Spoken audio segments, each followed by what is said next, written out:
We have major changes coming to the Frontier League, both in schedule and in personnel, plus someone staying put. You don't want to miss this episode of the Indy Ball Report Podcast.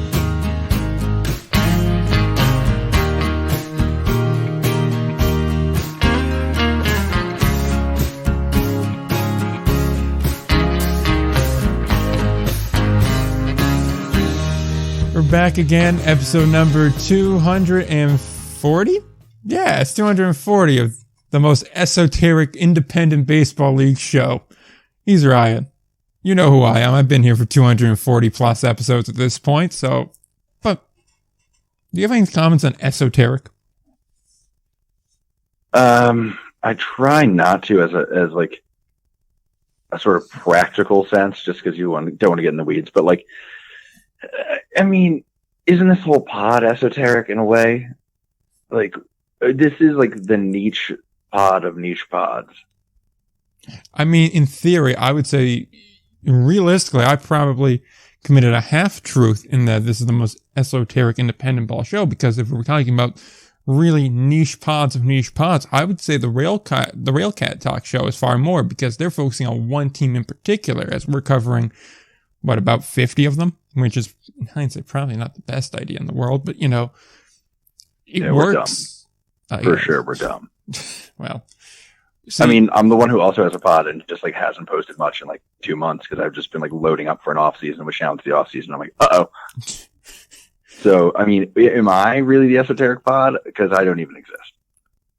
Possibly, but to be fair, there is content. It is loaded. It's just you don't click the up part of the load. I like to do it. Yeah. I got standards, and as per the usual, I don't reach them. Okay, there's a whole diversion we could go on about you having standards, but we're not gonna go that route. Although I think the biggest indictment on you having standards is the fact you're on this show regularly. So clearly they're not high standards. Fair. Honestly, since we mentioned it, I went into that Gary pod sort of oh, this is going to be I don't know, low expectations, as low as possible. And very pleasantly surprised. Really good pod. I enjoy it. It ebbs and flows like any pod. It's tough to follow a team that has some struggles, brutal for the content front. But man, I really have found myself enjoying that one. So I'm looking forward to that coming back around. Well, Kyle, take that as a very... I take it as an 80% compliment there. I mean, the low standards part probably wasn't the best compliment in there, but everything else was nice. So well, good no, because it took so long for me to even know the pod existed. It just was beyond my periphery. And then all of a sudden I was like, if, I have a finger on the pulse for the most part in Indy Ball. And I was like, oh, this could be a real garbage fire if this hasn't crossed my radar to this point. And no, went into it. And I was very pleasantly surprised. It was really good. It's supposed to be complimentary. Let it be. Let it be complimentary. Let's talk about Pete and Caviglia. Sure. Someone has to. Valley Cats. Whoa. That sounded way meaner than I meant it. Hold up. You're on a roll today. No. That was not. Any comments on the WNBA while we're at it? Pete and Caviglia scored my favorite 4 a.m. run to win a game off the bat of Mitch Williams ever. So calm it down. That was not what I meant. I was just saying sure, someone has to report on it, with the joke being a bunch of people did. But we kind of talked about it way before everybody else. So it makes me laugh. What I gather from all of this is that we really need a video version of this show that I'm just not committed to doing. But a video version of this show where you could just see my panic, because I was like, "Oh, that sounded bad." That's beef I don't need to drop in the pot, man. Just see a random Ford F-250 show up in the driveway with Texas plates, and you're like, "Oh, this is about to go south." Does something smell like dip? I don't know Pete like that. I don't know. I just assume. My God. Next thing you know, there'll be an iPad flying through the front window. You would never keep it. And now with a note on it that says, "Are you using an iPad in there?" It comes through. There's a post-it note on there. It says, "No tech in the fight." Oh my God. 1990 rules. He hasn't seen my tweets because he doesn't have a tablet in the dugout. Oh God. So he's like the Twitterless Sam Dexter. Very much so, yes. Okay, well, same energy. See, the difference between him and the Twitterless Sam Dexter is the Twitterless Sam Dexter still has a job. Pete's no longer and I'm the one who has his phone number. But flex. Yeah, that's the flex I want. I mean, yeah. I don't have a number. In our circle, yeah, kind of. In like in a world where you can only have a number or not have a number, man. I mean, you have the number. Give him a call. This is a really right turn, this whole pod. Fine, let's bring him on to talk about it. So, Pete, why did you decide to part ways? Fascinating. We should have done that. He would have been like, who are you? You were like, my number. Where do I know you from? Oh, you have my number? Yeah. Lose it. I'm going to call him in the middle of his truck ride across Texas for the second time. Been like, so how was that scouting trip we talked about in February? 95 in Cleburne. What the hell? What's the temperature in Cleburne? This spot's terrible. We have a hard out on this one, too. Boy. Don't worry. We got another hour 18. We're good. Oh, high of 79 today in Cleburne. It's actually beautiful. Damn. Just take a trip. Well, Pete may be going down there. Ops guy. I'm around. In any case, let's try and restart this and get it back on track with, why not? So Pete is officially out in Tri-City. He was not fired. The team and Pete mutually agreed to part ways. From the reports that we have that are linked in the show notes, these are the ones that are from the usual cast of characters and suspects that report on the Valley Cats. It sounds very much like Pete was like, yeah, I'm willing to come back. Yeah, I'm willing to come back. Yeah, I'm willing to come back. And then at the end of the year, from the way it ended and just generally thinking it over, he was like, nah, I'm kind of good. But he was disappointed in how it ended there, not getting to the postseason, of course. But it was a mutual parting, not a firing. We could speculate further, but this was kind of a thing that we thought was coming for some time. I think a little bit on the not having that figured out front. Plus the last couple of years of being in the news, really going back to 21 when he was feuding with Bobby Jones. And then last year, it calmed down. I think last year was actually a pretty good year for him. I don't think he really had too much beef with anybody unless I'm forgetting one. Mm-hmm. And then this past year, obviously, as we just mentioned with the tablet, the whole tech in the dugout thing with Rockland and stealing signs and that whole jazz. So, that was always headline making. So we were like, maybe this is a thing. And then without his contract, it kind of added on. And then when they put out the statement that they're still working, it kind of led on. And then when the Cleburne job opened up, it's like, well, Pete does like Texas. He lives in Texas. He's managed in Texas previously between Laredo and Sugar Land. Cleburne, yeah, not really near the other two, but still a Texas team and still a lot closer to home than Albany, New York. Or I guess technically, was that Albany, Schenectady, or the other one in the Tri-City that I forget about? Troy, which is where it is. Mm-hmm. So I knew I was going to get it sooner or later. In any case, it's still a lot closer to home. So there was a lot kind of leading there. Obviously, between that and I think one other thing that came out on, Thursday when all that came out. And I'm pretty confident you took a victory lap a little bit. Because I did, I try not to do that. I try to act. When I do something professional, get ahead on a story, I try to follow it up being professional, but there's been a couple instances where I don't. I feel like I didn't on this one. Honestly, though, it was deserved. Between this and the other thing that we were taking a bit of a lap on, I was like, two of them, you guaranteed. Yeah. And to be fair, we were the podcasters mentioned that were speculating about this, which I meant that totally playfully, and I think it was received playfully, so that was good. But, it just logically added up that Pete would want to go back to Texas, and the fact there's an opening there too in a league that, yeah, he's managed in before, but now it's a much different league than when he was there in Laredo. So it added up there. So I guess I'll stop talking for a little bit because I realize now I've been talking for 6 minutes, and I will let you take center stage on this. I mean, I don't have a ton to add. I mean, other than the real point on it, I don't know that it was even like you kind of sketched out sort of a scene. We'll look on. I'm not sure if you also heard. Tell me I didn't hear of the scene of saying, "Well, I think I'll be back. I tend to be back," and it didn't come through.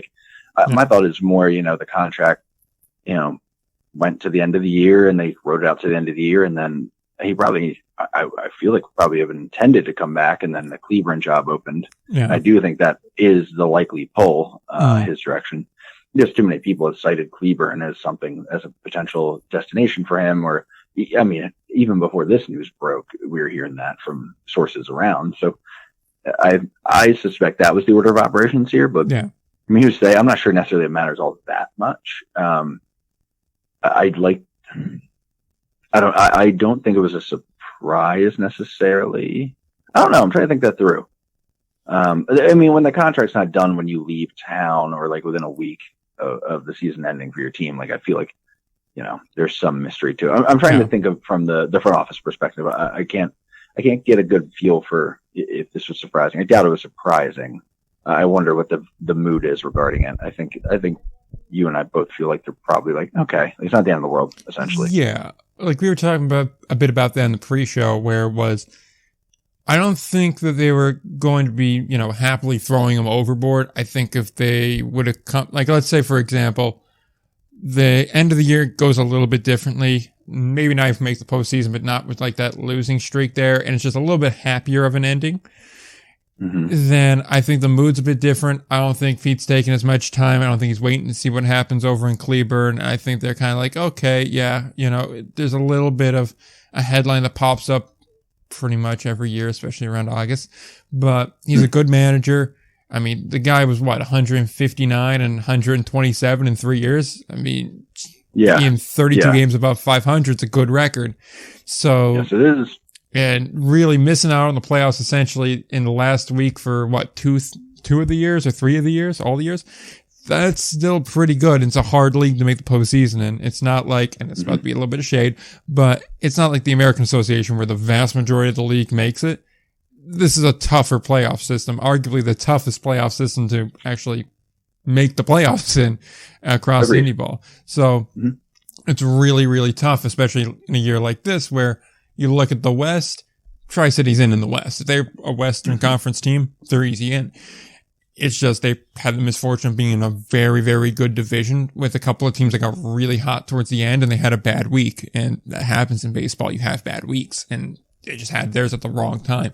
But regardless, he's still a good manager. So I think they would have been happy to bring him back. But when it kind of was, the dust was settling, it was kind of a, if he says he doesn't really want to come back, maybe we don't go with the hard sell to get him back. Maybe it's just are you sure that's the decision you want to take?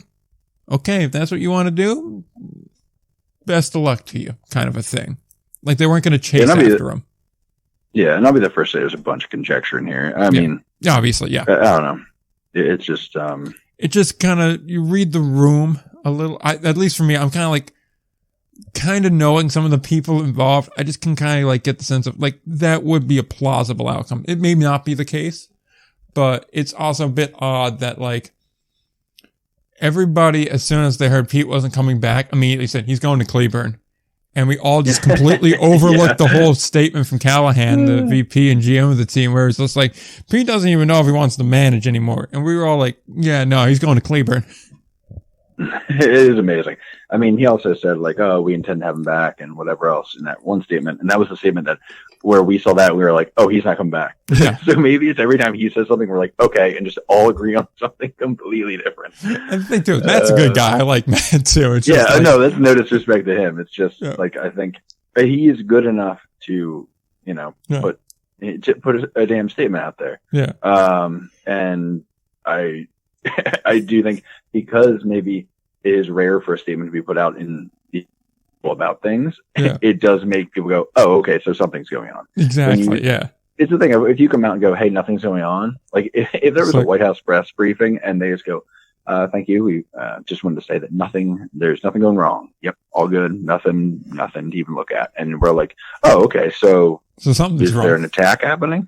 I always go back to the White Kids sketch of, oh, we went to the moon and there's moon bears. And you're like, are we bombing the Middle East today? And they're like, oh, you got us. It's like those 90s movies.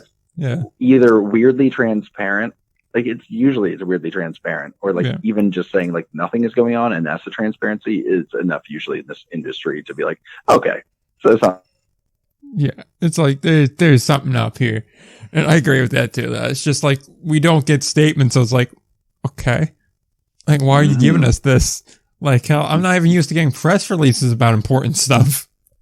We literally did not ask. I don't mean that like rudely. It's like we just literally did not even. None of us were like expecting a statement to be made. But thank you. That's cool. Exactly. Like, and the thing is too, like, I don't want to harp on it too much. Like, I know we're having fun with it, but like, I don't want to go too far on it because I'd like them to continue to do this because I appreciate the professionalism. I really do. Yeah, I'm with you there. Yeah. But what was kind of interesting to me was that they came to the conclusion on Monday and announced it on Thursday. So, like, it was clear that they were kind of like, okay, take the weekend to think about it. And then he was like, yeah, I think I'm good. And then that was all she wrote. Or you get like ducks in a row, even maybe. Could be. To think what that's like. Yeah. Figure out what everybody wants to say about it. Get the press release set up. Yeah. So, like, it makes a lot of sense there. And I think at this point, we're kind of like, okay, so Inky to Cleburne. I'm at least wondering, like, okay, who's going to Tri-City? Because they want someone that has independent experience and they prefer managerial experience. So, there's a couple of guys that immediately come to mind. We've mentioned a few of them before. I mean, I know that I have the Team of the Year candidate when someone sent me a thing saying, if you can get TJ Stanton and Chris Kwitzer up to Tri-City, I'll light fires in the stands, European football style. Which phenomenal DM, should have been a tweet in and of itself. And I'm kind of tempted to steal it. But I have too high of character to steal a tweet like that. Even though I really don't, but still. Too high character or not enough characters?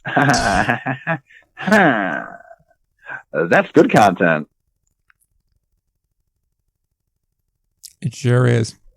It's another big old gulp of seltzer. Let's go. Seltzer. Oh, thank God Will's not on the show anymore. He'd be disgusted with you. You're running down the Celsius today. Your boy's on vacation right now.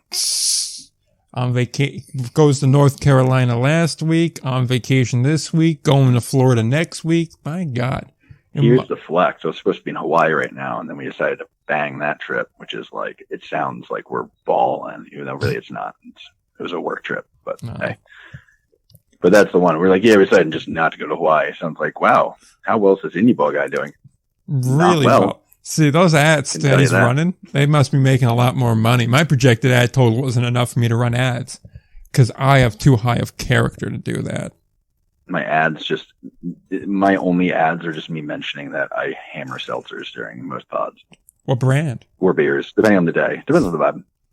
We need to know the Truly, but I'm flexible. I'm open to the highest bidder. All right. So would you be open to some? So are High Noons or White Claws acceptable? Nooners, sure, but they're expensive, man. If they're going to send me some freebies, sure. Yeah, dude, you like they're like $16 for an 8-pack or something, like 19 for an 8-pack. Like, what the hell is going on here? I'm now understanding why the one round I bought in Boston, I was like 27. That seems high. Mm-hmm. I was like, wow, how about that? What's happening in this country? I was like, we used to be a country. We used to make stuff in this country, build stuff. Oh my God. But in any case, who's Tri-City going to have to build the future of their franchise? How's that for a segue? Oh man. You go with this where you want and I'll follow you there. So I feel like there's really two ways to do this. Either one, they could poach someone that's already on a team, or two, they could just go total wild card here. And normally I would say, like in a situation, I could see a team going from a really well-respected guy, a guy that's, I think, pretty good at his job, but probably costs a little bit more than the average manager. They may say, you know what? Maybe we go ahead and we take more of a, and I hate to phrase it like this, but it's the way that comes to mind, more of a pander to the crowd type of manager. The approach some teams certainly have done in the past and did not work out well for them. I could definitely see that being it, but Tri-City strikes me as too professional to try that. I think they value winning, which I definitely appreciate. I agree. I agree with that feel. Yeah. Yeah. So I don't think they would go for someone that has, no experience as a manager. They say it's preferred, but I feel like that's kind of the, we prefer you to have a degree in the field that we're working in. Using that kind of logic, I feel like it's got to be someone that's managed Indy Ball in the past. I don't know who that is. I think they're flexible on league. I think they'd rather have someone that kind of knows the general vibe of Indy Ball, that's worked with roster restrictions in the past, maybe has a little bit of a track record. And I think they would like, and this is just pure speculation at this point, I think maybe someone that's more East Coast, I think they may like that a little bit more. Yeah. It's funny. I'm thinking a weird thought, which is, the importance of like local media, and I don't really know the full situation up there, but like Tri-City is probably the best covered team by local media of, I think, any Indy Ball team. That includes Pioneer League teams, which have some good coverage out there. But and maybe Quebec beats them out, but yeah, they're definitely. Oh yeah, you're right. You're right. It's a 1A 1B type situation. Yes, but I see it as like a market where if they were to sign that guy who is more like pandering to the crowd, they wouldn't like it. I feel like it's one of those things where it's like they couldn't sneak that through. Mm-hmm. Like, you know, like if you sign certain managers in certain towns and they're just like, they just say his resume, like, used to play MLB, played for a local team, like did this or that. Like, I feel like Tri-City is one you couldn't slip that through. Like, honestly, I'm thinking of Staten Island and not Homer Bush. I like Homer, but I do Fonzie, wasn't a great one. Yes, exactly right. That's where my head's at. So I think that it almost forces their hand to go more legitimate. I'm trying to think of who. I mean, I still don't know what Minicotti's up to. I mean, hell, he was in Frederick, and now that team's on hiatus. Spire City, please. Yeah. Don't disrespect the ghost towns like that. PJ,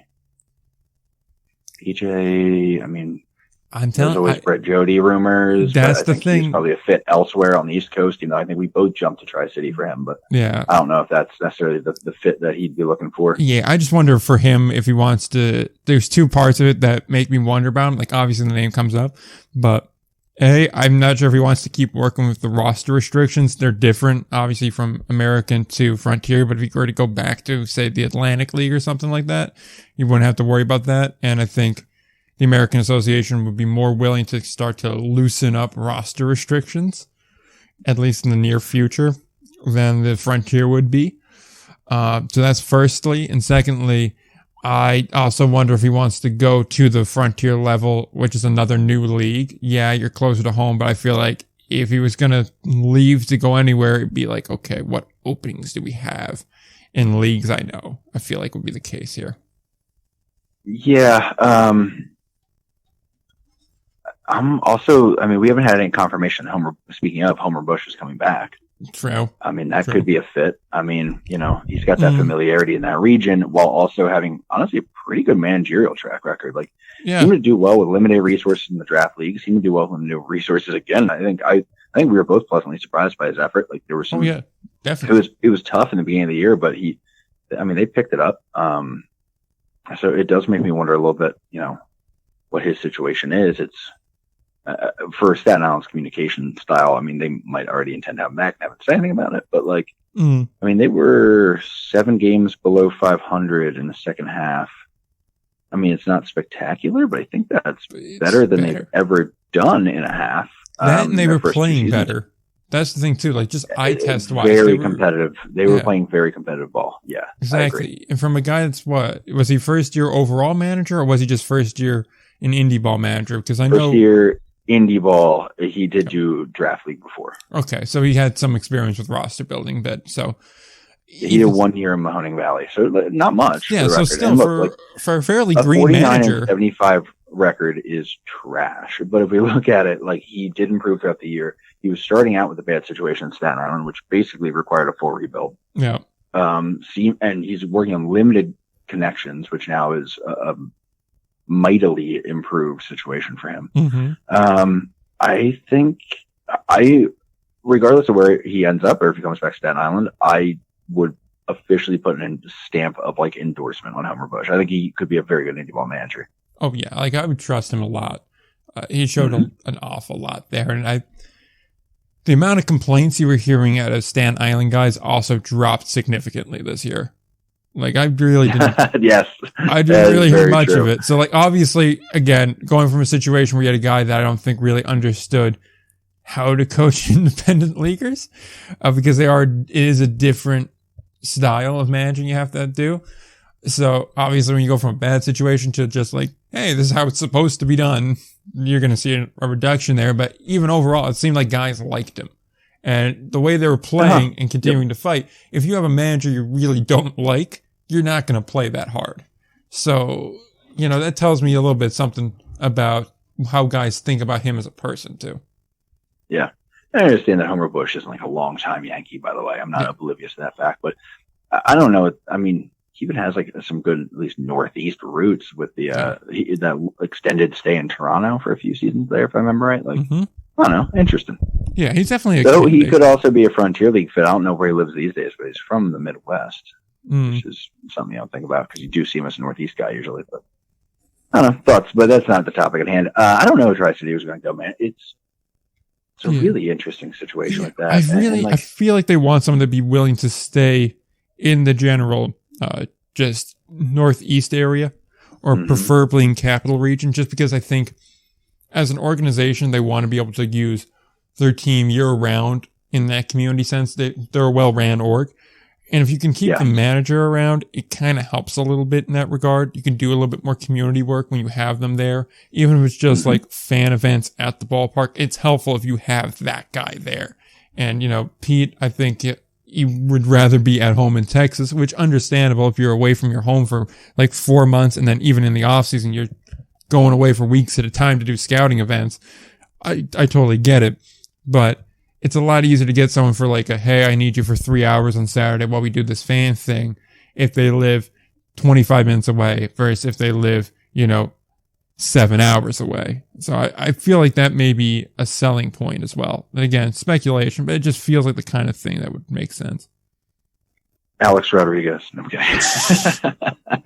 Yeah.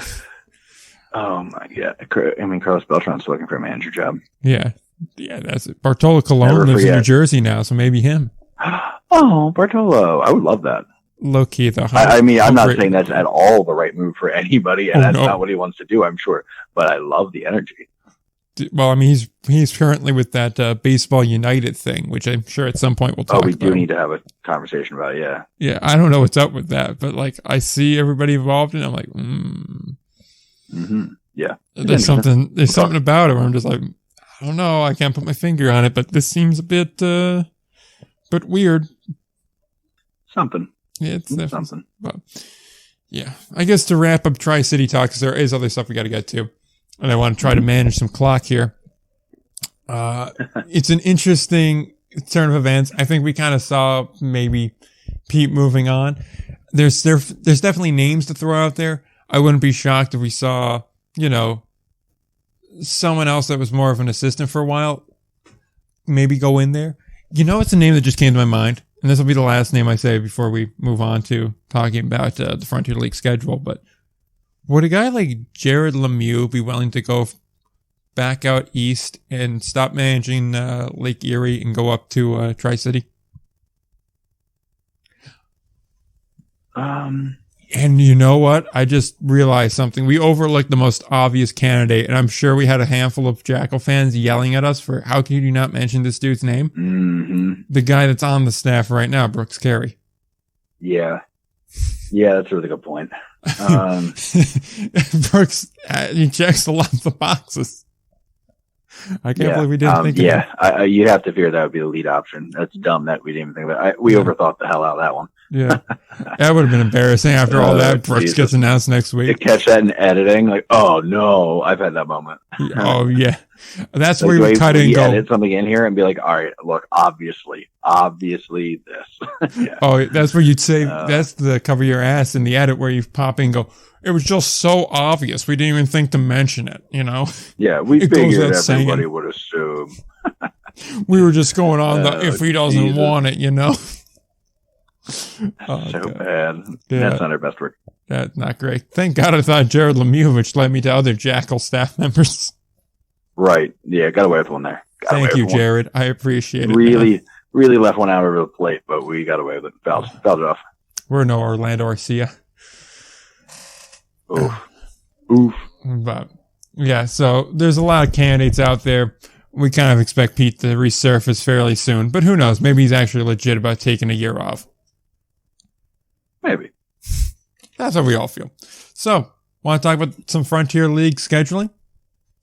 Yeah, sure. All right. Popping this up because there's a lot. So I'm not sure where you want to go with it. So I'm prepping the multiple screens on my end. Oh, damn. He's got multiple screens. He's a professional. Hey, man. Talk about it. Look, this is why I'm practically sponsored. Truly. Get the man some bumper stickers. I'm sure I won't get him pulled over. Podcast. truly a pseudo-drunken podcast. Oh, God. So there's 16 teams in the Frontier League now, as in 16 actual teams. New England comes in to replace Empire State. Season's going to start May 9th. It's going to end September 1st. Keeps it nice, clean, and easy. Scheduling's a little bit different. We're going to have 4 series against divisional opponents. 2 are going to be at home. 2 are going to be on the road. That goes for everybody. 2 series at opponents in the opposite division. 2 teams, that's going to be on the road. And then another 2 series against opposite division opponents that are going to be at home. Again, that is against 2 teams. So essentially, you're playing 4 series against 4 teams in total from the other division. So you're going to see 4 West teams if you're in the East. If you're in the West, you're going to see 4 East teams. All right. And I'd see them like total, right? Not just like at home. Like you are only playing half the other division. Yes, that's correct. So yeah, that's where then that comes in on they need an alternative to travel. Their travel issue. I for one don't like that. Well, I'll let you take it. Take it. I will get there. We will get there. Yeah. So only other points as far as scheduling goes of the year is again going to be division only. Do like that a lot. I think it definitely helps with the playoff races. All-Star game is in Quebec. That's confirmed now. That we've kind of known about for a while. I think since last All-Star break, from the one Quebec piece, but now we finally have a piece of actual league ran or league promoted material that now has the All-Star break put on there. It is July 15th through 18th. It is in Quebec. It is Monday through Thursday. So that is something of interest, and if you want to start booking your Quebec City hotels and plane trips, you can do so now. That is on the official schedule there. So I will circle back to the thought you just had about playing the teams in the other division, and here's the way I kind of feel about it. Obviously, as a guy that lives within about 45 minutes of 3 Frontier League teams, and if we want to expand that circle to about 2 hours, probably about 4 or 5. I'm a bit disappointed. I kind of like being able to see all the teams from the West that I can't regularly see. That being said, I also understand that, there's definitely some pressure to reduce travel. And so this is still at least a way where you see some opposite division opponents. I do think it does harm the competitive balance a bit because now it really plays into if you're in a weak division, you have an easier road to the playoffs. That said, at least you're still seeing 4 teams on the other end. I just wish we could have done this a little bit better. I wish we could have done something about this to, get more teams out east or out west, depending on where you're at. Just because I like being able to show off the diversity of the league. I like being able to see the different teams. I like being able to, be able to market like, hey, these guys are from way out there. They came all the way in. And I think on some level, it adds a little bit of credibility to, people that are baseball fans but may not be following the league. If they're just, happen upon a league and they see teams from like Missouri or Indiana or Illinois, then they're like, hey, they're coming all the way from pretty much flyover country to New Jersey. There's got to be something to this league, that's a pretty wide net. And for like these kind of no-name leagues, they wouldn't do that. They just have teams from like 15 miles away. So I do think it does that a little bit. That being said, they have come out east a couple of times. It's just like you did that in 22 and 23. So I was really kind of hoping we could have gotten that in 24 and at least had 3 years of being able to see these teams and make sure that every market sees every team for a couple of years there to really hammer that home. I don't think it really hurts the legitimacy of it. I just feel like it's a bit of a missed opportunity to really hammer that point home that, hey, this is a legitimate league, and at the rate they're growing, it feels like they could really kind of, I don't want to say monopolize the market, but kind of take that like sub-tier of independent ball that I feel like them and the Pioneer League and a couple others are on. Like it's clear that the top 2 are the American Association and the Atlantic, but that next level is still wide open. I feel like the Frontier could just really wipe the floor by just hammering home how big they are and how well ran they are. Because by and large, they seem to have it together. Now, individual members, that's a little bit more touch and go. That's a case by case basis. But as a league themselves, they seem to be doing a pretty decent job. Yeah, I have thoughts. I mean, I agree with it's good to get teams in front of fans or at least customers from, different, more exotic locales, for lack of a better term. I mean, I think consciously or subconsciously, correct or incorrect, it speaks to, large footprint. It typically would strike people as, okay, large footprint, large talent pool. Yeah. Like MLB pulls from anywhere in the world, like got the best of the best. There's some leagues out there that really pull from more local, situations, and that, seems to be reflected in the talent pool. So I think that's good. I understand, and it's good, and I think that's a shame that they're losing some of that. I understand where they're coming from. I understand the burden of the travel and the travel costs. I totally feel that. Brooks Carey is the lead for Tri-City, is the text message I just got. Okay. Just gonna drop that one in now. Thank God I had that epiphany moment. Yeah, I'm glad I sent that text. Yeah. Sorry, that was funny. I was like, I'll hear from that in 3 days or 5 minutes. Okay.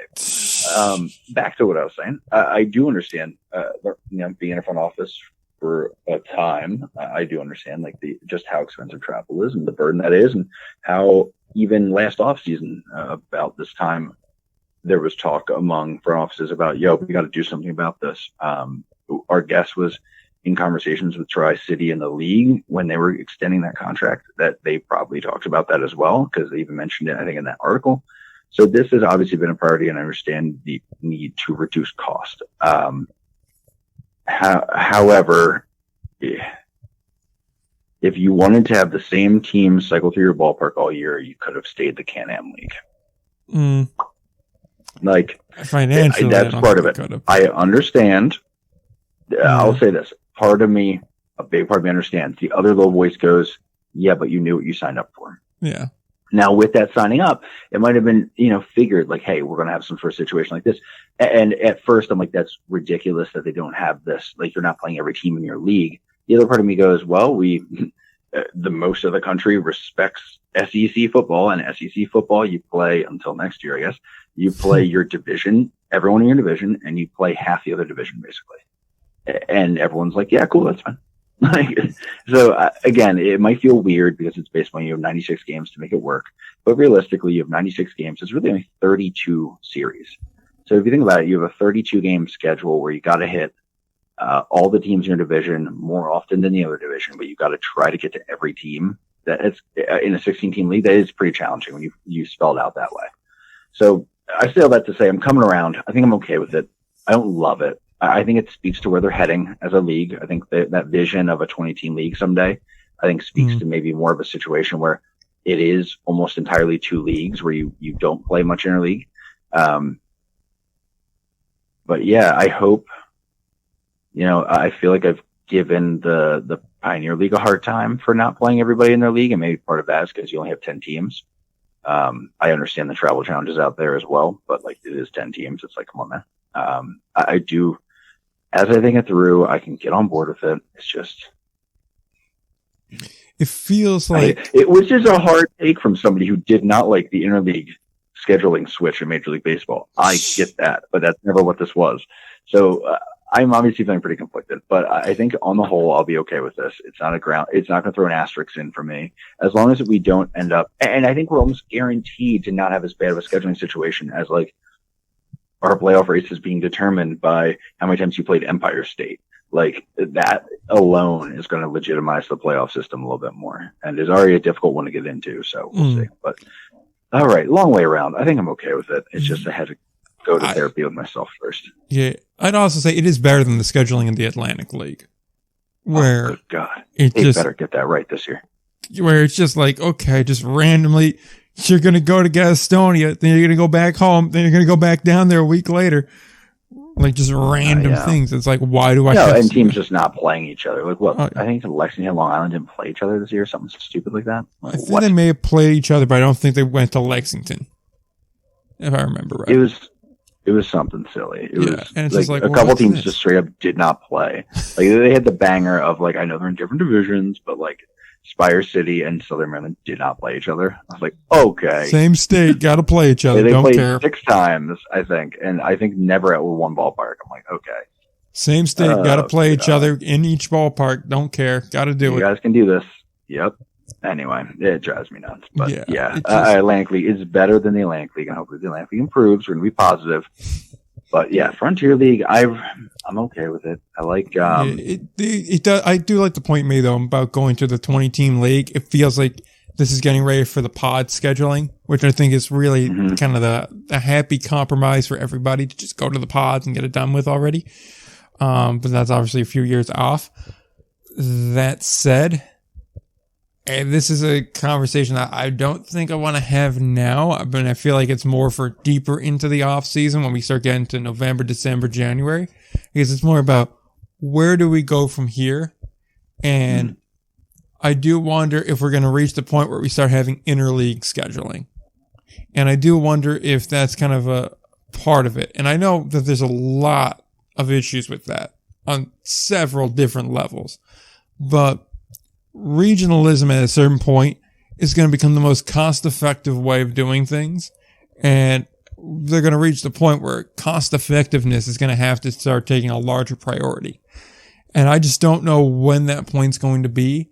And if that's the case, then a schedule like this, and I know this is a horrible overreaction to it, but scheduling this kind of gets you ready for, you're not going to see the teams that are traditionally part of your league, teams that you would play in the playoffs, but you still at least get to see some of them come through, and you get to see different names and faces.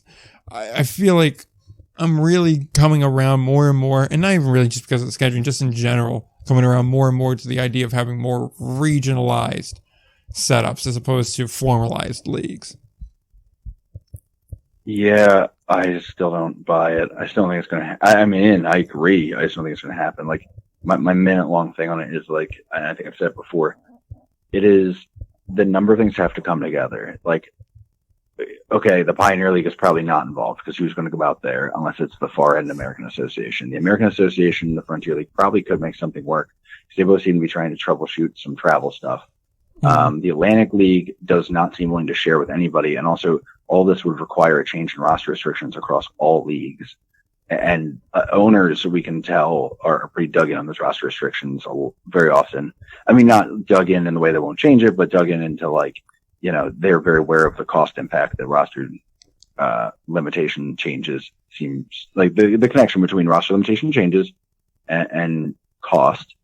And finally, on that, we are again in the third off season of the Atlantic League and Frontier League having odd number teams, and they at no time decide to switch organization for any amount of time, even for a year at a time, to solve that, even though their footprints basically kiss each other on the west side and on the north side. Like, what about the east side? They can't make anything work already in a way where it would be a massive convenience to both, while maybe being an inconvenience to one or two organizations. I have maybe the Frontier and American could figure something out. I see that. The American Association already is willing to work with the leagues for their league, whatever that was called, the international tournament they just did. Champions Baseball League. So that gives me hope. But I think the Atlantic League will always be an issue. I think the Pioneer League's location will always be an issue. So I think our only hope is the American and Frontier starting it, and then maybe someone like, again, more likely the Pioneer would get involved, because it would be, I think, some positives in it for them. Again, like is that helping any of the travel? The only thing I could say about that is I don't think anyone really pays much mind to the Pioneer League. They're kind of doing their own thing. I think they're happy doing their own thing, and they can make it work like that.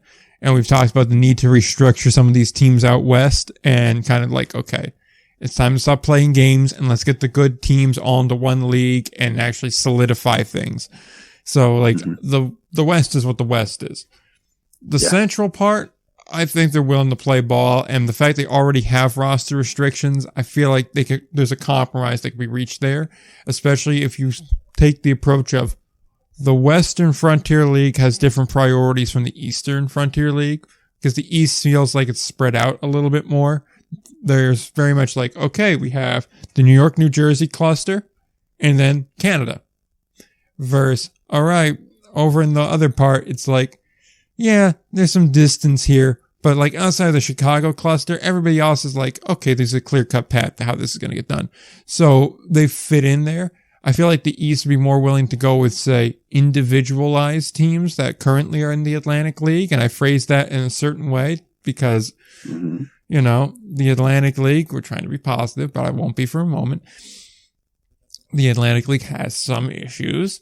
And, you know, at what point do those issues start become, you know, overwhelming for certain parties involved, or certain parties feel like they're not getting their voices heard?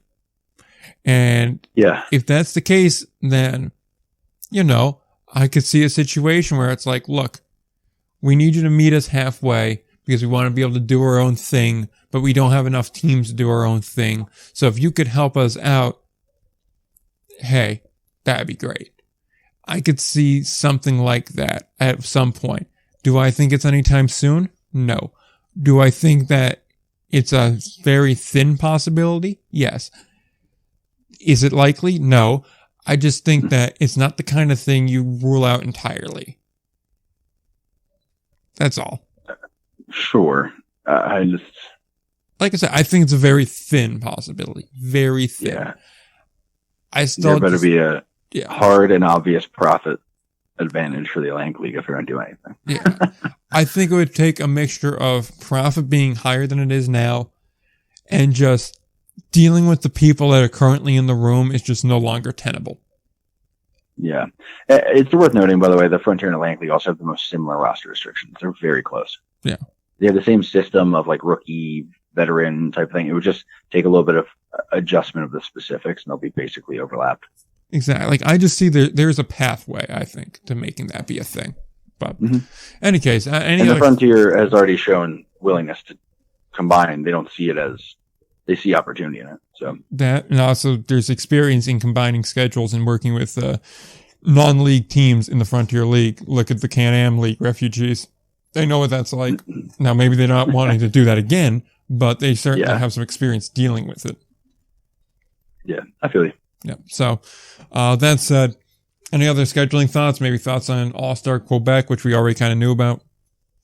Sounds good. Gotta get my passport in order. We'll see if they let me up there. And, I don't know, man.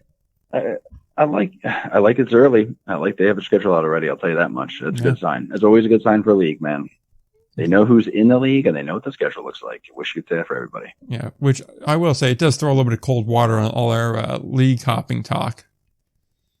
Yeah. Well, for now. I mean, for now. It just tells us it won't be 24. That's all that tells us. But I mean, we knew that once Brockton became a thing. We knew. Yeah. Plus, I mean, like, let's be real too. Would they be that against changing up the schedule if they get the right fish in? Maybe that fish isn't open. There's a way to do it. Sponsored by Truly. And on that note, we need to talk a little bit about Sioux City because they have their whole.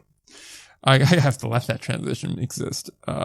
Sioux City, as we're talking about league hopping, we had a lot of doubt about Sioux City just from the way people talked about it, from the situation as it exists in the recent history regarding ownership in the city fighting over seating, which is very stupid, but it was a thing nonetheless. It looks like we have some resolution on the horizon. City Council voted 5-0 to begin negotiations with the team. Mayor Bob Scott called it business as usual, although this certainly did not feel that way. So, you know, what else are you going to say? It seems like currently the big divide is the team would like to have a 12-year lease. The city is more like, how about 5?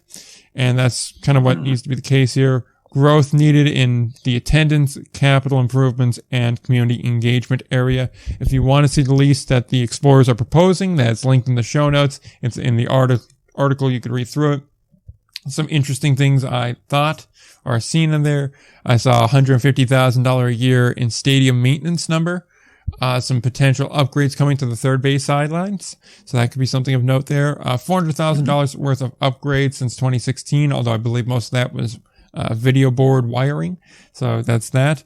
And apparently $325,000 a year in goods, services, and daily maintenance. I take daily maintenance to kind of mean, you know, just the kind of thing that regular staff can do. You don't have to call in a specialist to handle it. And then goods and services, I imagine that's labor. And then just, you know, team store stock, food stock, general things along those lines, schedules, that kind of thing. Operating expense, essentially. And then apparently they've had 800,000 fans since 2010, which for over a decade, it doesn't seem like it's that high of a number. Yeah, what was that number again? I saw 800,000 fans since 2010. Yeah, it's what? 11 seasons? 12 seasons? How many seasons then? 12, I believe, because they didn't play in 20. I believe they played in 21, though. So, I mean, yeah, it's not amazing. Yeah. Like, I'm not wrong there, right? That's less than 80,000 a year. I mean, that's about 1,200 per game. I mean, it's not terrible. Not terrible. Nice. At the same Nailed that. See, like, here's my problem with that. If it was 12,000 consistently, then that's not bad because it's showing like, okay, we got our core base. We know what we're doing. We market to them and we appeal to them. Fine. That includes some 300-person Wednesday nights. Yeah. See, my problem is like it used to be you could draw like 1,200 on an okay night, but like you could average a bit higher. You could average 2,300, 3,200 fairly easily. And then over time, attendance has to tick down. If you look at the trends, it's gone down notably. And I get it. We're starting it towards the back half of a recession there, counting wise, but like still, I just feel like that number's a little low, which then also would, resonate with the city council saying we need growth in attendance. So that definitely is, something to note there. I think that that discrepancy rather in, years between the two sides is something that I want to watch for. Yeah, agreed. Yeah, I mean, I'm curious about how this went. I'm curious about if this was, they have disagreements on some of the finer points, but then when it came down to it, they both were like, well, if you're the team, obviously having a ballpark is necessary. And if you're the league, having that team in there rather than, an alternative is a big deal. So like when push comes to shove, like they're not so, I guess what I'm wondering is if it was a situation where they, had disagreements and issues, but at the end of the day, they both know they kind of need each other. Or if it was something like Sioux City was kind of feeling themselves, so like, well, we'll bring someone else in here. And then they saw the other offer was like summer college ball. And they're like, oh, okay, no. Yeah, summer college ball offering to pay a fraction of what Sioux City's offering to pay. Well, and here's the weird thing. Like, I don't think the Explorers have the leverage in the years conversation because, no ballpark is no ballpark. But I mean, the city no longer seems to have leverage the same way because now we know that the other offer was not really interesting at all. And, politicians having to justify an empty ballpark in the middle of town is a tough scene, especially when there are fans. And, now I think it's more of an even playing field here for negotiating. And that should be a good thing for the Explorers. That hopefully sets them up in a favorable spot moving forward here instead of, being over a barrel to the city and hoping for the best here, fighting a losing battle. I would agree with that, although I feel it's more like now when two kids are arguing on the playground, and it's like, look, if a teacher steps over here, they're both going to lose. Because neither one has that leverage where it's like, okay, can't have the empty ballpark, but you need to be in the ballpark kind of a thing here. But I feel like the city still kind of has the high hand in the sense of, look, if you're not here, we could just replace the stadium with something else or pull what I've coined a Bridgeport, which is you turn your baseball stadium into an amphitheater. And I don't really know what else there is as far as in Sioux City. I know there's a hockey arena that they have a USHL team in, but I feel like you still probably pull a handful of acts in there, especially in the summer. You can have other things in there. It's going to cost the city more money because they're going to be the ones that get stuck paying to do the upgrades or hiring somebody or leasing that stadium out to a company that's going to run it. So, it's going to make them do more work to go that route on it. But if you're not getting a term you want, hey, you could always go that route. I don't think it's a good idea. I'm obviously not in favor of it. Someone that's doing baseball is not going to be in favor of removing baseball. But, if there is always that card, there's always the take my ball and go home card and just promise like, look, this is what we had to do.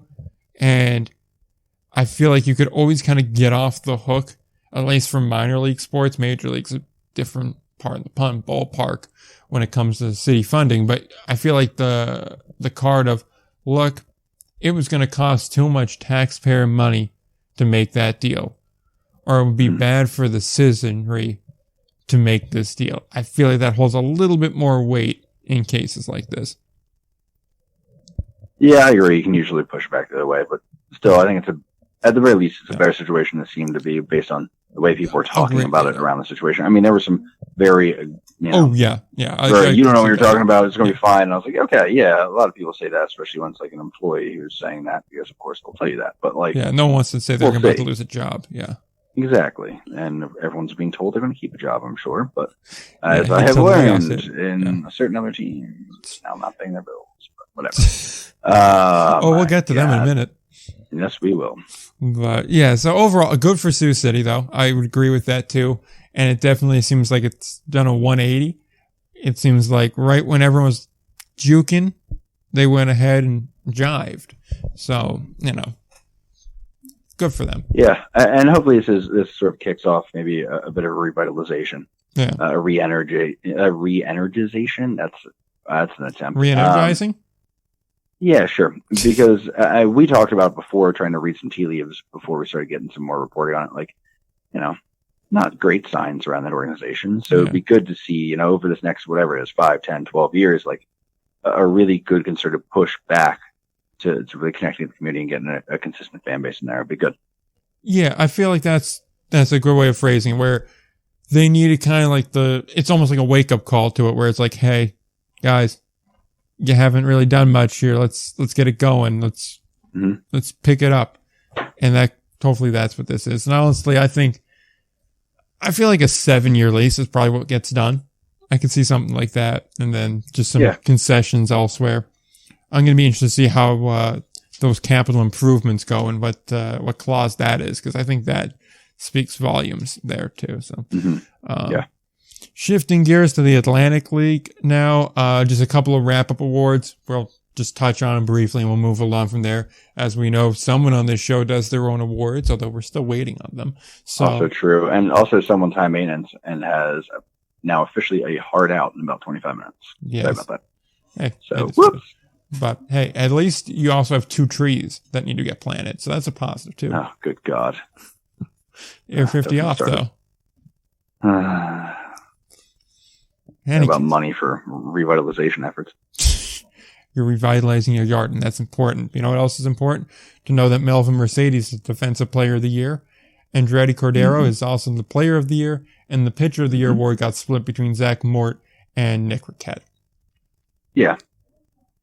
Yeah. Got any thoughts? Mercedes makes sense for the Defensive Player of the Year. We've mentioned this before. There's no real good way to judge this. So he's got the good reputation about it. He seemed like a solid defender. Good for him.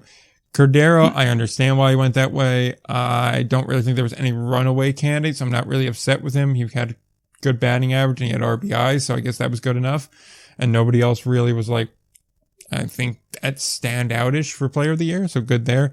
I hate splitting awards like Player of the Year. Just either give it to Mort or give it to Riquette. I'm good with either way on that. So, good for Nick Riquette, though. He had a really solid year all the way around. So, real happy on that front.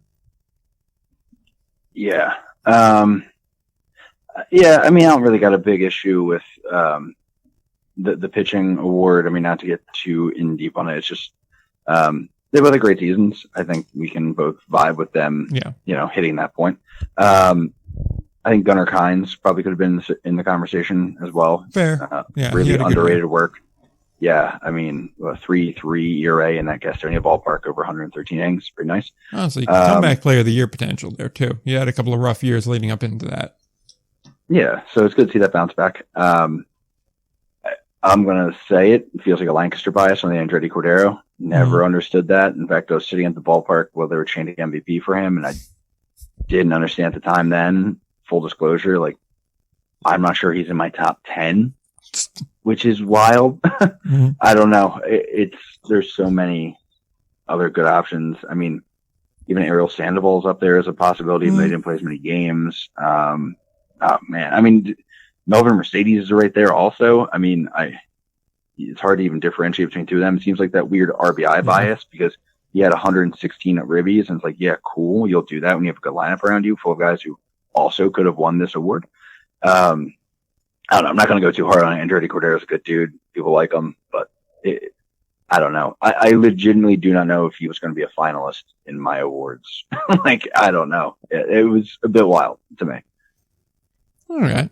I mean, like sorry, I don't want to open that can of worms necessarily, but it should be said there were a lot of great candidates. It felt just like there was a lack of a runaway candidate, I think. Yeah. I mean, off the top of my head, I just feel like, I got 5 off the top of my head. I don't know, man. It was that weird of a decision to me. I was like, I thought I opened it and I was like, they must have like put him at the wrong award, if I'm honest with you. That sounds awful, but like Jose Marmoleos he was wild. Alex Dickerson was great with Long Island. Tom Dillard, the numbers he was putting up was silly. Dillard was one that I thought of. Junior with Charleston quietly had an insane year. Drew Mendoza with York was number 1, but he's a right. It's hard to judge him. He's a righty at that ballpark. Okay. But like, he didn't have a ton of home runs. It was not like he was relying on that wall. So I don't know. Good for Andretti Cordero. Happy for him. He's good. Good young ball player who I like seeing like with, some cred in the league. And, that's good for the resume for him. It is just, it wasn't, I don't know. It struck me. That's all. Yeah. Not going to start a rant against Drew Mendoza or against Andretti Cordero. That's not the energy I want to bring. Any case, I will say this. Any case. Yeah, any case. Yeah. The thing I just wanted to mention here, which is unrelated to award talk, have you noticed there's been a lot of guys that were in Indy Ball last year that we're seeing getting signed by LMB teams now? Mm-hmm. Yep. Roster rules, right? That's got to be it for some of these guys. Yeah, I think so. I think you're right on it. Yeah, I've just been noticing that a lot, where it's like 3, 4, 5, 6 guys just keep getting picked up here. Also, low key, if Jimmy Kerrigan goes back to Southern Maryland and does the same thing he did the last 40 games he was there, I feel like he's got MVP potential too, because he had a really solid 40 games. That was something. That was an attention grabber for sure. I love talking. I was about a guy where we're like, I'm not sure what to make of him, and then he was like, here's what to make of me. Like, okay, Poppy. Low key too. Now I'm looking at the stats because I really didn't look in it too much. Like, I'd like the league leaders on the Atlantic League site, which is my mistake for just doing that. But Angel Aguilar looks like he had a bit of a case. Like, not great, but like, given the fact that Staten Island, and he's pretty much the only guy in Staten Island, like, I feel like he has something to say. Because, like, he's not great honestly, as an option, but the exhaustive list of guys I had above Andretti Cordero was Melvin Mercedes, Xander Wheel, Ryan Grochon, Ben Aklinski, Bobby Bradley, Zach Jarrett, Craig Dedello, Leopoldo Cabrera, Angel Aguilar, Cole Cottom, Alex Dickerson, Jose Marmoleos, Tom Dillard, Dwight Smith Jr., Drew Mendoza. That's how far down I had him. Damn. And look, maybe I'm missing something. It's hard to get fielding metrics, but it's hard to believe he's worth that much in the field, if I'm being honest with you. Like, it is a little confusing. Damn. But, like, look, I don't know. I could be real wrong. But he led the league in sack flies. Third in total bases. Like, third in total bases, first in RBI. I see it. I understand. But I don't know. 12 steals. All right. 15 homers in that ballpark. All right. I don't know. Again, like Andretti Cordero, this is not an attack on him. It is a support of some of the other guys that are around. Right. Jesus, Leopoldo Cabrera had a hell of a year. Every once in a while, I'm like, damn, dude. Like, he didn't have that 300, which is what sort of spooks people off of him. And I think there's a lot of that old school mindset on the voting for Atlantic League awards. I think very average focused. But there were some great players with, I don't know. It's fine. Everything's fine. It's okay. Well, you know what isn't fine? I'll get that out of my system later. You want to know what isn't fine, though? What isn't fine? The Northern Cal Ripken Baseball League of Lexington. That's not fine. Yeah, no. Yeah. Do you want to intro that? Yeah, I guess I should probably intro it. I'll take that. So, and as someone that worked in Lexington, you may have a little bit more information on this particular fundraiser, which apparently Lexington does a fundraiser where they'll sell like a group set of seats to various groups, and then they give money to those groups, something to that extent, where it's like $4,000 up front, but you're going to get $6,000 back, and we'll do a thing on the field where we'll give you the cardboard check and be like, hey, look, we're working in the community. So apparently they do a thing like that. And this happened with Northern Cal Little League, and their president, Justin Weiss, claims that they've never actually got the money. They got the big paper check, and in the past, normally after the game, they'd get the actual real check, the one you bring to the bank, or it'd be put in the mail, and then you'd get it about a week or so later. 6 months later, they still do not have the money. According to Weiss, he says other leagues that participate also have not gotten the money. In their case, they need that to help fund the league. So, they're kind of wondering, like, hey, where's our money? Because it's not just a $2,000 check, it's a $6,000 check because they had to put out the money for the, fundraiser to begin with. So I don't really know what much to make of it. It seems like Lexington still kind of is in shuffle in the front office end.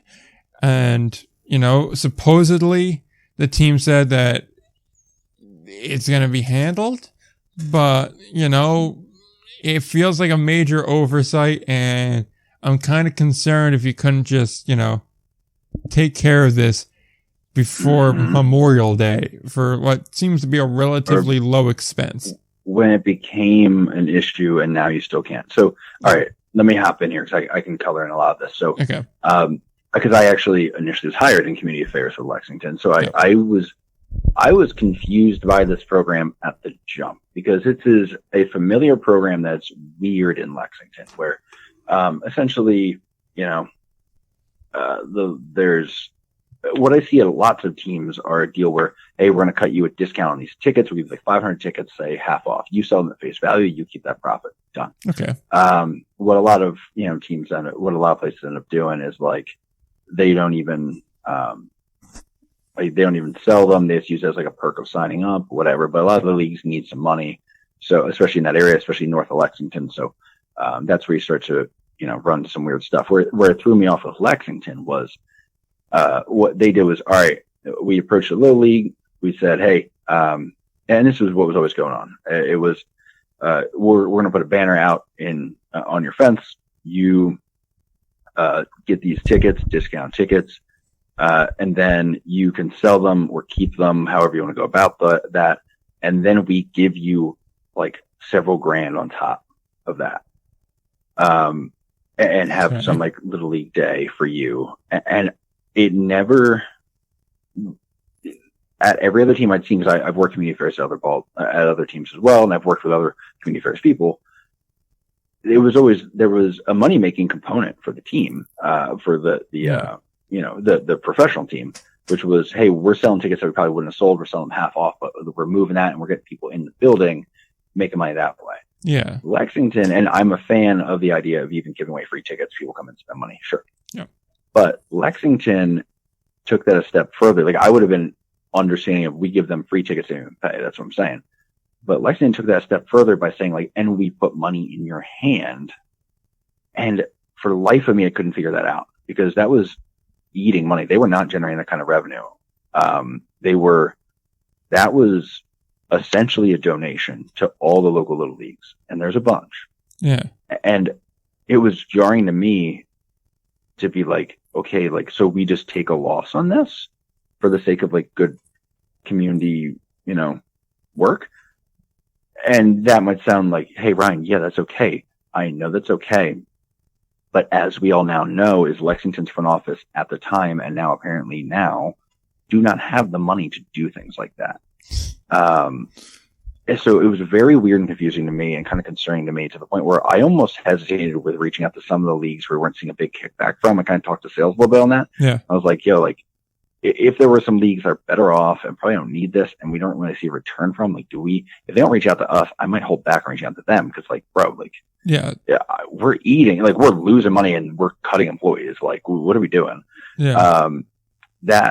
So that was the background. My feel is that I don't know this. This is just reading some tea leaves because I am unsurprised that this front office does not have money. They already got into a bunch of things with this team where they were like, oh, how much does that cost? I think the stadium was like that. I think maybe even the league was partially like that. But I think they did not understand how much this team was going to cost to run and how bad the damage to reputation was for the brand, which is why they did the sudden rebrand. I think they got into a situation where they're already not making money. They're doing the community affairs program, the one that they're always doing, the one they're expected to do. Don't want to make a bad name with the fans that way. And then they get to a point where they're like, oh, we got to put several grand like back to you and eat that. And it wasn't there. And it is not there. The money is not there. It is obvious because it is not, oh, we're so sorry for the misunderstanding. Like maybe, sometimes there's weird staff turnover and that causes miscommunication on who was paid, who wasn't, whatever. Like this is people being like, oh, the money's in Nashville, which is where the owners are based out of. Oh, the owners, it feels Gastonia-esque of like, oh, the money's here, the money's there, we're moving some things around, whatever. And then they're like, well, we'll give you like $1,000 or $2,000 in like, goodwill payment. And then we'll get the rest to you in like a month or so. Yeah. But take down like the Facebook video you put up or whatever. Like this is, there is not, that money is not there. And this is why Lexington baseball is an issue right now. And it has been an issue and the league needs to be thinking about it because they're the next Gastonia. They were almost the next Gastonia and they narrowly avoided it last year by cutting all sorts of staff and running 2 teams with like 4 full-time staff members. Now with new ownership, I think they're equally a mess. They didn't know what they were getting into. They're ready to cut losses. I was hearing about 3 weeks ago, they're looking to sell that team. Honestly, you should see what they're looking to sell that thing for. It's low. I mean, it is lower than you would ever think an Atlantic League team could go for. And that's not the only team kind of looking around that area. So yeah, I think that's part of it too. I think this is officially in the stage of like, we'll maybe not even pay that bill because we're out of here, which is a shame because that is exactly what happened with Andy Shea there, which again, Charleston, good luck. But Andy Shea obviously it did not intend to pay multiple bills, left with multiple bills unpaid. Like I mean dozens of bills unpaid in thousands and thousands of dollars range, and then just left it for the new ownership and was like, peace. And I think that was also in the money that was, they didn't expect to pay. And now we're here. And now they're probably going to do the same thing and the cycle continues. So it's frustrating to see. As you sort of said, that I was able to sort of figure out exactly how I felt about it and really dig in my memory about what this promotion was supposed to be like. But I think that's it. I hope these teams see their money at some point. I hope they put themselves, and there's a bunch of the leagues, by the way. I'm hearing, I think I would guess it's minimum a quarter of the leagues, probably more like half or more, that haven't seen it. And then would that be like 8 or 9, or would that be significantly more than just 8 or 9 leagues? I think total there was about 20 to 30 they worked with off the top of my head. Okay, so we're looking like anywhere from as few as 5 to as many as, say, 15. Yeah, I think that's probably about right. Okay. So that's a significant number. Yeah. Yep, damn. Not good. And it sucks, but like I talk about an unsurprising news story that should be shocking. I was like, yep, that's, maybe a little faster than I thought it would be, but once you start hearing a whisper that they're looking to sell, like, there's something, there's a reason. Yeah, I think they're probably just looking to break even and get out. Maybe even that. Yeah. And the thing is, hey, again, optimistic take is maybe they'll be good. Maybe the right person will come in, but damn, dude. See, and what gets me though is they combined 2 promotions that could have just been separate promotions. You could have had your own Little League day where you do the ticketing as you normally would money to, because teams donating money is not a foreign thing. A lot of them have foundations or will do some sort of community donation. That's not an unheard of thing. Mm-hmm. But to do it in the way they did, they essentially handicapped themselves into, hey, we're going to have 15 leagues come to this ballpark. By the way, it's going to cost us $30,000. Mm-hmm. And it's like, that's a large expense no matter what we cut it. We went over like some of the expenses Sioux City had, and like you look at what they're paying out and it's like 30 is a not insignificant number. Like $2,000 to one party isn't that big of a deal. A $2,000 bill is what it is. But when it's to like over a dozen people, now it starts to add up. So that's just what gets me, is that they thought that that was a sustainable way of running the promotion. And it kind of speaks to like, this was the way you decided to go about it.